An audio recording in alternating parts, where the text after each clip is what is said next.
दोस्तों आने वाले एग्ज़ाम में हिंदी का बहुत ज़्यादा विशेष महत्व है। जी हाँ दोस्तों, SSC GD, UP police, UP triple SC में हिंदी के क्वेश्चंस मोस्टली पूछे जा रहे हैं।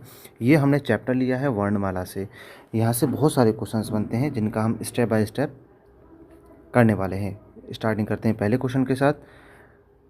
निम्नलिखित में से कौन सा वर्ण स्त्रीलिंग नहीं है? स्त्रीलिंग नहीं है पूछा है, इस पर विशेष ध्यान देना है। यह क्वेश्चन बन जाता है जब हम किसी को प्रोनाउंसिएट करते हैं, तब हमें पता लगता है कुछ हद तक, है ना, 70 से 80% हमें पता लग जाता है। ई लिखी जाती है, बड़ी ई भी लिखी जाती है, ऋषि भी लिखी जाती है, लेकिन ऊ लिखा जाता है। तो इस तरह से ये पुल्लिंग हो गया, यानी कि स्त्रीलिंग नहीं है। तो ऑप्शन नंबर डी हमारा सही जवाब हो जाएगा। नेक्स्ट क्वेश्चन की तरफ चलते हैं। निम्नलिखित व्यंजनों में से कौन से व्यंजन का उच्चारण तालु से होता है? जब हम एक सीरीज़ पढ़ते हैं क ख ग और ये वाली, तो उसमें उच्चारण भी देखते हैं कि कंठ से है, तालु से है, मध्य से है, दंत से है या ओठ से है। तो यहाँ पूछा गया है तालु से। क ये कंठ से होता है, ड ये सीरीज़ बटी हुई है, छ और म। तो हमारी जो तालु वाली सीरीज़ है वो 4 चम्मच वाली सीरीज़ है। 4 चम्मच वाली जो सीरीज़ है वह सभी की सभी जो वर्ड हैं वह तालु से उच्चारित होते हैं। तो चा के बाद छा आता है और इसे ऐसे याद रखा जा सकता है और सॉल्व भी किया जा सकता है। साथियों, वीडियो को लाइक करके इस चैनल को सब्सक्राइब कर लें। क्वेश्चन है अगला, लुंठित ध्वनि। लुंठित ध्वनि है, 4 ऑप्शन दिए गए हैं और ये यूपी पीसीएल में पूछा गया है, यानी कि बिजली विभाग में ये क्वेश्चन पूछा जा चुका है 2018 की परीक्षा में। और इसका सही जवाब होने वाला है, ऑप्शन देखते हैं, अणे, धैधर और अड़े और रे। ठीक है, तो हमारा यहाँ सही जवाब हो जाएगा रे, क्योंकि रे है जो एक लुंठित भी है और कंपित ध्वनि भी है। ये दोनों शब्द बनते हैं यहाँ पर, कंपित और लुंठित। तो रे रथ हमारा अकेला शब्द ऐसा है जो लुंठित है। नेक्स्ट चलते हैं। नेक्स्ट क्वेश्चन आता है हमारा ओष्ठ। ओष्ठ स्पर्श व्यंजन और अल्प प्राण और अघोष वर्ण। अगर आपने ये सभी पढ़े होंगे तो ये ज़रूर आपको यहाँ पर थोड़ा याद आ रहा होगा कि कौन कौन से शब्द इन चारों में मैच करते हैं। तो सही जवाब होने वाला है इसका ऑप्शन नंबर प, द, ध और फ। कौन सा रहने वाला है? जी हाँ, आपने बिल्कुल सही सोचा है। इसका सही जवाब हो जाएगा ऑप्शन नंबर ए, पा। पा है वह ओष्ठक भी है, स्पर्श व्यंजन भी है, अल्पविराम भी है और अघोष भी है। और ये भी यूपी पीसीएल 2018 में पूछा जा चुका है बिजली विभाग के द्वारा। अब नेक्स्ट क्वेश्चन की तरफ चलते हैं। नेक्स्ट क्वेश्चन आता है हमारा, निम्नलिखित में से सही विराम चिन्ह से युक्त वाक्य का चुनाव कीजिए।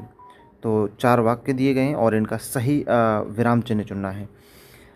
क्या आप हरिद्वार से आ रहे हैं? ये क्वेश्चन पूछा गया है, तो यहाँ पर लास्ट में क्वेश्चन मार्क बनता है।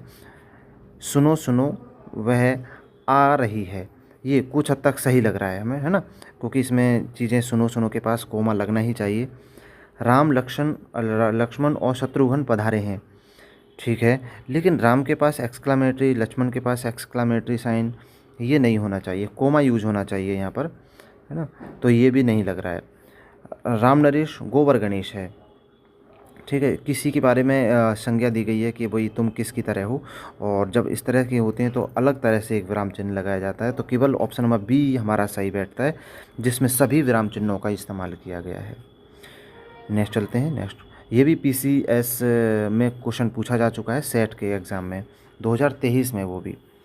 नेक्स्ट क्वेश्चन है, किसी के द्वारा कहे गए वाक्य का मूल रूप से लिखे जाने के लिए कौन सा विराम चिन्ह प्रयुक्त किया जाता है?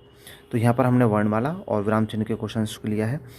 वीडियो अच्छा लग रहा होगा, मुझे विश्वास है, हेल्पफुल भी होगा, तो चैनल को सब्सक्राइब कर लीजिए। तो जब कोई जैसे किसी ने नारा दिया है, जैसे तुम मुझे खून दो मैं तुम्हें आज़ादी दूंगा, यह नारा दिया है, तो इसको जैसा बोला गया है वैसा ही लिखना है। तो ऐसा करने के लिए हमें कौन से चिन्ह का इस्तेमाल करना होगा? उद्धरण, कोष्टक, निदेशक और लाघव। जी हाँ दोस्तों, आप सही सोच रहे हैं बिल्कुल। आपका ऑप्शन नंबर ए सही जवाब हो जाएगा। उद्धरण चिन्ह ये कुछ इस तरह से होता है ना, जैसे हमें इसे ब्रैकेट में करना है तो ये ऊपर से जो लगाया जाता है इस तरह से, उद्धरण चिन्ह, ठीक है। तो अब नेक्स्ट क्वेश्चन की तरफ चलते हैं। ये क्वेश्चन भी देखो लास्ट एग्ज़ाम में पूछा जा चुका है, वीडियो में भी, और लोअर पीसीएस की परीक्षा में भी पूछा जा चुका है। वीडियो की तो 2023 की परीक्षा में ही। नेक्स्ट क्वेश्चन आता है, उच्चारण की दृष्टि से व जो शब्द है वह क्या है? उच्चारण की दृष्टि से, तो जब हम उच्चारण करते हैं तो अलग अलग तरह की साउंड निकलती है। तो कुछ शब्द ओष्ठक होते हैं, कुछ कंठक होते हैं, कुछ दंतोष्ठक होते हैं, कुछ कंठोष्ठक होते हैं। तो हमारा, जी हाँ दोस्तों, आपने सही जवाब सोचा है। ऑप्शन नंबर सी हमारा सही जवाब हो जाएगा। जो वह शब्द है दंतोष्ठ है, दंतोष्ठ है, यानी कि दांत और ओष्ठ दोनों को मिलाकर बोला जाता है। अब चलते हैं नेक्स्ट क्वेश्चन की तरफ। ये भी दोस्तों 2015 की परीक्षा में पूछा जा चुका है और बिजली विभाग 2018 में भी पूछा जा चुका है। नेक्स्ट क्वेश्चन आता है हंस पद। हंस पद विराम चिन्ह कौन सा है? अब 4 ऑप्शन दिए गए हैं और हंस पद का मतलब होता है कि जब कोई चीज़ छूट जाती है तो उसे वहाँ इंडिकेट करने के लिए, जैसे ये बड़ा और छोटा दर्शाने के लिए, ये भी बड़ा और छोटा दर्शाने के लिए, ये एक्सक्लेमेटरी साइन है और ये हंस पद, हाँ ये हंस पद है। तो ऑप्शन नंबर डी हमारा यहाँ सही जवाब हो जाएगा। हंस पद के लिए जब हम इस तरह से लिखते हैं तो ये हंस पद होता है। ठीक है, विराम चिन्ह के बारे में एक पूरा मैंने शॉर्ट वीडियो में एक पूरा फ़ोटो डाला है कि किस तरह से विराम चिन्ह है, आप एक बार नज़र मार सकते हैं उन पर। और ये भी वीडियो में पूछा जा चुका है दोस्तों, वीडियो की परीक्षा में, यूपी ट्रिपल एससी के तहत होने वाली परीक्षा है ये। अब नेक्स्ट क्वेश्चन आता है ए, बड़ी ए के उच्चारण में डैश और डैश की सहायता ली जाती है। तो जो बड़ी ए बोली जाती है वो किस किस के उच्चारण के साथ बोली जाती है? तो जब हम इसे प्रोनाउंसिएट करते हैं ए, तो ये कंठ से भी आवाज़ आ रही है हमारे ए और तालु से भी। तो ऑप्शन नंबर बी हमारा यहाँ सही जवाब हो जाएगा। कंठ और तालु जब हम प्रोनाउंसिएट करते हैं तो थोड़ा थोड़ा अंतर हमें महसूस करना होता है और हिंदी बहुत ज़्यादा इस तरह से महसूस की जाती है, तभी आप इसे कर पाएंगे। और यूपीएसआई 2017 की परीक्षा में ये क्वेश्चन पूछा जा चुका है। नेक्स्ट क्वेश्चन की तरफ चलते हैं। कोष्टक के लिए विराम चिन्ह, ये जिस तरह का विराम चिन्ह दिखाया गया है का नाम क्या है? जब यहाँ पर इस तरह का विराम चिन्ह होगा उसका नाम क्या हो जाएगा? तो इसे अर्धविराम बोलते हैं। तो ऑप्शन नंबर सी हमारा यहाँ सही जवाब हो जाएगा, अर्धविराम। अर्धविराम है क्योंकि ये ना ही तो कोमा है ना, और यहाँ पर ऊपर भी इसमें रोका गया है, तो अर्धविराम हो जाएगा। ये जो क्वेश्चन है गन्ना पर्यवेक्षण परीक्षा 2016 में राजस्थान में भी पूछा जा चुका है, यूपीएसआई में भी, बिजली विभाग में भी, आरओ एआरओ में भी। वाह, बहुत ज़्यादा इंपॉर्टेंट क्वेश्चन है। इसका मतलब विराम चिन्ह के 25 से 30 क्वेश्चंस बनते हैं और काफ़ी इंपॉर्टेंट हो गए हैं यहाँ पर आकर के, क्योंकि यहाँ देखने को मिल रहा है कितनी सारी परीक्षाओं में पूछा गया है ये क्वेश्चन। ठीक है, और चलते हैं नेक्स्ट क्वेश्चन की तरफ। वर्णमाला का कौन सा अक्षर पुल्लिंग नहीं है? 4 ऑप्शन दिए गए हैं, पुल्लिंग नहीं है। तो जब हम देखें पुल्लिंग नहीं है, ई लिखी जाती है ना, च लिखा जाता है, टा भी लिखा जाता है, आ भी लिखा जाता है, पा लिखा जाता है, जा लिखा जाता है, ई लिखी जाती है। तो प्रोनाउंसिएशन की तरह से पता लगा, तो ये पुल्लिंग नहीं है, यानी कि स्त्रीलिंग है। बहुत अच्छा, ये अच्छा तरीका है और यूपीएसआई में ये क्वेश्चन पूछा जा चुका है 2017 में। तो ये अदर एग्ज़ाम्स में भी इम्पोर्टेंट हैं। नेक्स्ट क्वेश्चन आता है, द के नीचे हलंत है, आ, क के नीचे हलंत, श और आ, इन शब्द को मिला करके कौन सा शब्द बनेगा, हमें ये बताना है।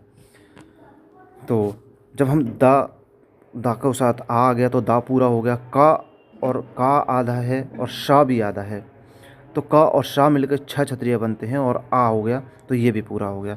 तो ये ऑप्शन नंबर डी हमारा सही जवाब हो जाएगा। दक्ष बनता है ये शब्द, दक्ष बनता है। यहाँ पर का आधा है लेकिन शा भी है और उसके साथ बाद में छोटा आ भी आ गया, यानी कि मात्राएं की पूर्ति कर दी, तो दक्ष बन गया।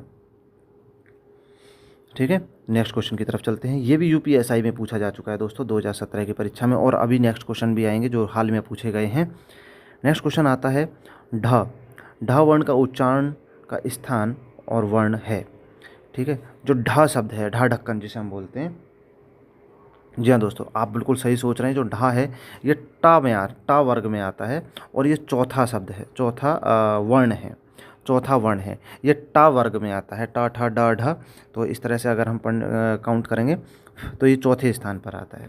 वाह, काफ़ी इंटरेस्टिंग है, हेल्पफुल है, यूपीएसआई में पूछा जा चुका है। और चलते हैं, काफ़ी इंटरेस्टिंग क्वेश्चन आ रहे हैं। और सबसे अच्छी बात यह है कि एक ही चैप्टर से इस तरह के इंटरेस्टिंग क्वेश्चन आ रहे हैं। एक चैप्टर का काफ़ी अच्छा रिवीजन कर रहे हैं हम।